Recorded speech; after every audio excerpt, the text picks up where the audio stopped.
I told you guys. I told you guys. I've been telling my stream chat for quite a while that when it comes to these Roblox predators, they tend to not leave. They always return in some way. I mean, you can look at Hodemer, Kellogish, Soul, and now Rox. And he's not the only example, by the way. There's plenty more. Those are just a few that I can name at the moment. I figured for today we could react to his video and PowerPoint presentation, so that way you don't have to. Yeah, dude, I remember when I was first told about this didn't even crack like 200 views. It's so insane that people now know about it. Oh, this video is just gonna scream mental illness. This is your analog horror, is it not? Ooh, I'm so terrified. So edgy. What's up with the long intro, dude? Stop with the buzzing, man! Wasting my damn time.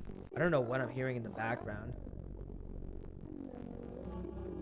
What is that? Oh, great. The thing he talks to, the entity. You'll see what I'm talking about in a minute.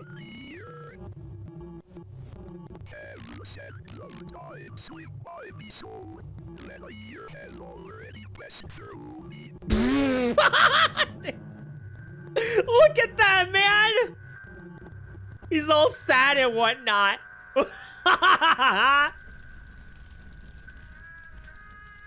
So, yeah, here we got Dandy burning. It's symbolic for him to suggest that essentially what he once loved became this corrupted thing. You'll see why in a minute. Again, I think the end PowerPoint sort of presents that. And then this, I don't know what the hell that is. No idea why that's even in there burning.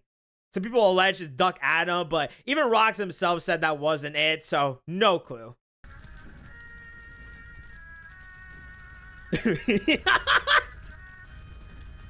I'll admit, he is good at animating, though. No, my child, what could have gone wrong? No!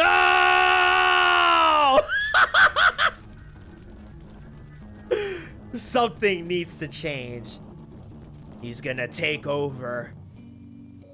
This part is so mad weird. So this is like his OC and whatnot. I don't know what the flying hell that thing is next to him. That looks like a child, dude. I'm not gonna lie. This is so weird, man. And there it is. Dandy's World Mox Nox. October 5th, 2024 through October 5th, 2025. So he's been working on this for about a year, man. That is crazy. So from the beginning, he never let that go. So one thing that I want to bring up is that this style isn't his first time doing this. Like, there's a channel called Rock Serpent Video Archive, and you will see very clear similarities. Like that thing that I talked to you about, this, I don't know, this rhombus diamond looking thing. Yeah, that thing. He actually views that as something he talks to. Like, it's a little crazy, but he views it as a real entity. No different than me talking to you or you talking to your parents. Like, look at this, right? Here it is again. You're gonna see it. There it is. You see it? You see it? He showcases that so much. And there it is, the rhombus. He talks to it. And pretty much what it is it's a conscious entity that reflects his evil. Like, it acts like a mirror. It's so strange, man. Oh, and here we have that child thing. I don't really recall all too well, but I'm pretty sure this is supposed to represent someone. And the fact that he's still using this character is so strange, man. Here's another video. You'll see the entity once more. And there it is. You see that? Isn't that so creepy? He treats it like a real thing. Fear not about what's in the computer. What does that mean? Fear not, simple-minded hate mongers. So strange, guy. Fear the things that can hurt you. Fear for the people you want to protect. Listen to me now and listen closely. See that? Again, it's conversating with him. Or he treats it that way, at least. Like an imaginary friend of sorts. Cherish the ones you love. And that's definitely obsessive behavior. Whomever he's thinking about here during this era of when he created that, absolutely insane. But yeah, that's a little descriptor for the mind of Rox. So that's why you see this rhombus thing here. It's an entity, so remember that. Anyways, though, I think what's most important is the changes. So we'll see if it's good or bad. I'm not one of these people that's like, you know, oh, if it was made by an evil person, therefore it's bad. It's all bad. No, I'm not like that at all. Like I said, I'll tell you what's important about the presentation so you don't have to read it at all. All right, yeah, Dandy's World Mox Nox. Whoa. The ultimate quality of life update. A PowerPoint by the original developer of Dandy's World. So essentially here he tells you, hey, these are just ideas. They're not going to be added into the game. Okay, perfect. Quality of life, essentially. Here he recognizes that a lot of the newer tunes outshine the old ones, which I agree. I mean, there's no doubt about it. That is a problem in Dandy's World. Okay, Poppy here still sucks. You want to know why? Because in Dandy's World, the whole point of it is to go through the floors. If there's something that doesn't add towards that, whether it be a toon or a trinket, it's still not viable. Like, I'm sorry, dude. The whole survivor toon thing just isn't working out. Like, unless you add a game mode that actually presents them in a more usable light, until then, even this just doesn't work. So useless. Boxton, still useless. I feel like these devs have never played their own game. Like, seriously. He goes from 48 of 80, but guess what? They're still gonna die on like 4 or 5. So majority of this is gonna be nerfed anywho. Okay, so Scraps here, I think this is a good buff. I mean, she's got more extraction speed, so that's good. So she can finally add to helping with the floors. And she went from 25 seconds to 5 seconds cooldown, which is perfectly fine, dude. I can't really see you abusing this like all the time, so that's perfect. I don't mind that. So Razzle and Dazzle, pretty much the same, just got a massive buff, which I think is fair. It should definitely outshine other tunes depending on the even or odd number of floors, so that's fine. I don't mind the buff at all. Okay, I gotta admit, this actually makes Babette a lot better. She don't need all that stamp. Yeah, give it to skill check. Very good. Here she creates like a present that anyone else can hide in and can go out of. Very, very, very good. And then Festive Aura is now like something that affects the entirety of the map, right? By 15%. But if you're close to her, you get 50% regeneration. I think that's powerful, man. They definitely need to do something like that. That is good. And it keeps to her original design. Yada here, they nerfed her. I agree, she definitely was very OP compared to like the rest, especially when it came to solo queue. But honestly, she doesn't need a nerf. I think the other tunes need a buff, so this one's pretty bad. Roger, still useless. Oh, you get extra 10 tapes per completing machine. Awful, man, awful. Basically, he doesn't want her to be the same as Cosmo, and I agree. As for the ability, completing 25 machines is just absolutely insane. That needs a nerf. Other than that, I do like the idea. Basically, Rebecca, keep in mind, this is before Halloween even came into fruition. So regardless, I think this would have had been good for Cole. But now that we have Rebecca, something else needs to happen here. Yeah, Toodles still sucks. V, they gave her a little bit of extra speed, but I mean, I get that people struggle with her, but still, I don't think that's needed. Her whole gimmick is super fast extraction speed, good skill check, and then that insane ability of hers. So no, I'm gonna disagree with that. Ah, trinkets, no doubt about it. I'm gonna agree with a lot here. I'm not gonna lie. These trinkets definitely need some buffs. All right, good extra tapes for completing a floor. Nice, yeah, actually usable. Still not replaceable, but usable. This to me is OP. I'm sorry, man. Every 10 seconds is absolutely asinine. So I like the idea that you could reactivate it, but I think that cooldown needs to be longer. Nope. This is still weak percentage, by the way. 7.5? Like, dude, extraction will never, ever catch up with skill check. I mean, it's good that it got a slight buff, but it's not going to do anything. Okay, this is a good jump, but I still think it needs more. This one's actually good, but still not replaceable with the current meta. I do like that you could increase the duration of the enrage effects if you have this trinket on, so pretty good. Okay, this is a good buff. I mean, yeah, getting a bottle of pop instead of just a regular pop, perfectly fine by me. Still not really meta though, but whatever. At least it's more usable. Okay, this one is really interesting, and I actually like this a lot. Here, I'm gonna just read it to you. Increases walk and run speed by 20% until the user is spotted by a twisted. Resets every floor. So you can keep this going until you get spotted. That is so nice. Definitely not good for distractions, but good enough for survivors so that they want to run around a little bit more and find machines. Awesome, dude.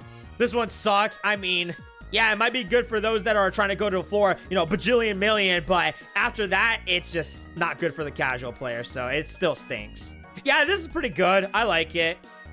Makes it usable, but definitely not meta-inducing. To be honest, this looks like nothing much has changed. Yeah, I've always wanted Feather Duster to work with capsules and tapes, so this is a good change. I mean, those are one-time items that you pick up and they're gone forever, so who cares? Yes! Yes! Fancy Purse is actually usable! That 50% discount on abilities that cost tapes. Amen, man. They only nerfed the extra tapes, but this definitely makes up for it, so that's perfectly fine by me. This is good because now you could reuse it over and over again, as opposed to just using it one time, getting 3 items that really don't give you good stuff. Okay, so this one is the most interesting. So essentially, you get crayon items, and these crayons have their own different little gimmicks and whatnot. And obviously, based on their color, increases speed, heart, skill check, stamina, increase or decrease in stealth, extraction, tapes, and the white crayon, which is a rare, dispels all debuffs from the user, which is awesome. I like that. Definitely better than what we have now. I think this sucks. I'm going to be honest with you. This one still sucks because it relies on the live tunes. You know what the casual experience is like in public lobbies, so still bad. Okay, this one I like. There's a buff, and you can re-roll the coin. Only the problem is you can flip it only one time per floor. I think it'd be better if you could flip it multiple times. Because after all, why not? Just add a cooldown and then you're set. And if you think this ruins Toodles, no, not at all. She could use it too. This is good. Essentially, it's reusable and not just a one-time use. Very good change. I gotta agree. Okay, this is really nice. Essentially, it's a stack. So the longer you play, you go from 0% all the way up to 100. And if you take damage, it resets. And extracting from machines accelerates the process. So I think that's awesome, dude. Makes it usable even when you're not extracting. So instead of a 50% discount, you either get 1 free item or you could purchase more than once. I don't know. I think I like the 50%. Maybe I decrease this to 25 and then have the free item along with. I think this is better, but yeah. I don't know if I necessarily agree. Okay, this is a nice, decent change. It essentially makes it usable for long cooldown tunes as well. This is actually really good. I like this a lot. It makes Bobette's Trinket very, very viable. I'll just read it to you. Sets the cooldown of your active ability to 1 second 2 times per floor. That is awesome, man. It still sucks. Better, but if it was a 3rd trinket slot. Essentially a nerf. If you miss a skill check, you lose extraction progress. I don't really think that's good, per se. Just boost the other trinkets. That's all you need to do. He completely changed the trinket because he feels like it doesn't fit with the look. But yeah, it gives a speed boost depending on your cooldown. Which, to be honest, just kind of sucks. I think this needs to be increased a little bit. So here, he essentially takes Ghost Stakes in a can and applies it to this, the new shop trinket. So essentially, if he's active, but in an item, and it's used a little bit longer during blackouts. I don't know. Now, this is probably the craziest trinket I've ever seen. I'm not gonna lie, I kind of wish we did have this in Dandy's world. It basically acts as a booster to the Toon's abilities and or passives. And as you can see here, it has different effects depending on the Toon. I think that's awesome. Honestly, I'm just gonna be real with you. This is probably the best idea I've ever seen regarding a trinket. Probably like the first meta quality trinket I've seen thus far too. So yeah, we're gonna skip out on all this. If you want to take the time to read it, you can pause the video. But yeah, there's a lot of Toons here that get a lot of buffs. Insane stuff here, by the way. All right, so some item changes. We'll see. So it goes from common to uncommon and it's buffed.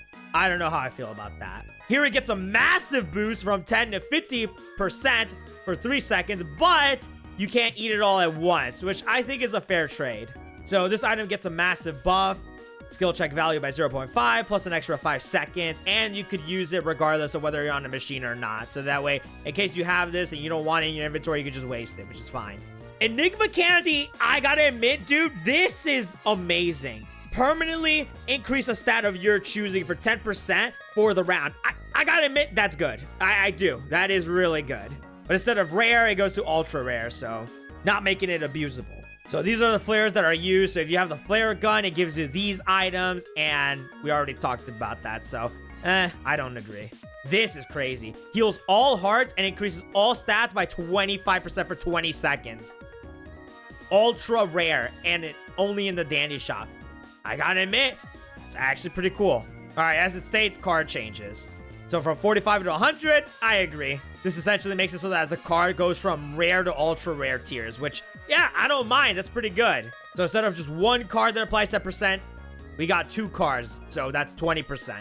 I don't mind at all. This is good. I mean, not only will you glow brighter, but your teammates will be highlighted. Similar to Eclipse's Trinket, but only during blackouts. I don't mind at all. This is awesome. This one sucks. His idea is, oh, what if the floor gets too hard? Don't you want to go back a little bit so you can gather items, blah, blah, blah. That dumb, because first of all, most people don't even survive to the higher floors. And not only that, if you are at those super high floors, then going back doesn't really change the difficulty at all. Dumb idea. This is just easily the stupidest thing he's ever made. Gameplay changes. I'm all ears, dude. So the higher the stealth, the less interest time for the twisted, and the lower the stealth, the more the interest time is increased, especially detection as well. Yeah, I think I like that. That's fair. Medical cabinets. I've mentioned this before to you guys. Yes, I think it would be awesome if there was some way of guaranteeing some healing supplies, like specifically a special floor where it opens this medical field and you can get all the healing items you need. But yeah, essentially he makes it into a locker and it costs 100 tapes to open. So essentially like medical cabinet, but instead of medical supplies, it's just rare items, which is good because tape economy is pretty bad and you definitely need to spend a lot more. So I agree. Fat machine for extractor tunes, no skill checks involved, essentially. Yeah, I decently like it. It's not that bad. Although I do think it being big in size, filling up more is just a little insane to me, in my opinion. Which only makes things slower because the game is already so damn slow. Like, why would you add to that? Still, I like the idea, but the execution was poorly made. Oh, his closing thoughts. Let's see. What does he think? As much as I would love for all these features to make it into the game, I know that these are an impossibility. If they would have wanted to make the game more fun, they would have done so already. Instead, they're focusing on the monetization aspects of the game, rather than building for the love of the game itself. I love this game so much. Balancing the tunes and trinkets and every other aspect in the game to be as fun as possible was my passion. But now, Danny's World's recent updates haven't added any meaningful changes to make the game fun. Just more content for the sake of content. I wish I could be hopeful about the game becoming more interesting and more fun to players, new and old. But with how lackluster recent updates have been, the future doesn't seem bright. This PowerPoint was dedicated to the greatest project I've ever worked on. I still love Danny's World more than ever, and never will stop loving it. It was my pride and joy, a true passion project. In any case, thank you for reading through this presentation. Mox Nox. I love kids. I mean, soon it will be night. I mean, I think this dumbass doesn't understand that the current... Look, I'll just be blunt with you guys. The current algorithm of Roblox requires player retention. And the only way these idiots play games now is either through grind sessions or gambling. And that's just an unfortunate reality. That's why you see the Halloween update being so grindy. Because the current algorithm requires you of that. I'm sorry, dude. That just is the way it is. It sucks, and Roblox needs to change it, but they're not going to, and not for a while. They basically replicated the whole algorithm on YouTube where it's all based on watch time. And the way YouTubers exploit you is through crazy-ass transitions every second. And I think he just doesn't have that insight, but whatever. But overall, I do agree that they need to focus on the gameplay aspects. Yes, the treadmill was a good idea on paper, but then the execution was miserable. It was slow, it's only on floor 5, past that, and it's got a 1/3 chance of spawning, which is the worst rate possible. So some of your tunes are still useless up until floor 5, and that's even assuming you might even see the machine or not. But yeah, that's Danny's World Mox Nox, essentially. So even though the presentation was just about ideas, it seems that allegedly he's making it into an actual game now. I don't really know if this is true or not, because this user obviously says alleged. We don't even know if this is his actual account. But regardless, I just wanted to point that out to you. Seems like he wants to come back, but in a superficial, rebellious way. It's obvious he hasn't healed. He hasn't gone to therapy. He's still doing the whole shtick of talking to a made-up imaginary friend entity. Me, in my opinion, I think the only cure for pedophilia is, well, a bullet. But that's not our society, unfortunately. So people like this will keep coming back and back and back. And I wouldn't even be surprised, as I told my audience before, he's either going to be working on a new game or he's already worked on previous projects that we simply don't know about. But regardless, yeah, that's the whole rocks returning Mox Nox thing. And with that, I bid you farewell. Goodbye. Goodbye.